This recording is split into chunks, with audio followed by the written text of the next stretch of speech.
શું તમને આ બાળક યાદ છે? આ એ જ શ્રવણકુમાર છે, જેણે ઓપરેશન સિંદૂર વખતે આકરી ગરમી અને કપરી પરિસ્થિતિ વચ્ચે ભારતીય સેનાના જવાનોને પીવાનું પાણી, દૂધ અને લસ્સી પહોંચાડ્યા હતા.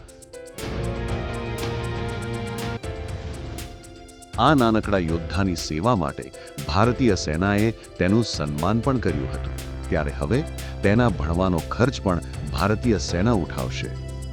10 વર્ષનો શ્રવણ ભારત-પાકિસ્તાન સરહદ નજીક પંજાબના ફિરોઝપુરના એક ગામનો રહેવાસી છે, જેણે પોતાના જીવની પરવા કર્યા વિના ભારતીય સેનાના જવાનોની સેવા કરી હતી. ભારતીય સેનાએ શ્રવણને ઓપરેશન સિંદૂરના સૌથી નાના નાગરિક યોદ્ધાનું સન્માન પણ આપ્યું હતું.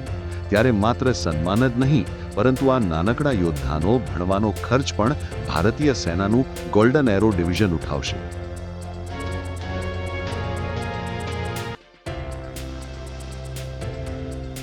શ્રવણના સાહસ અને ઉત્સાહને લઈને ભારતીય સેનાએ તેના કામને બિરદાવવા આ નિર્ણય લીધો.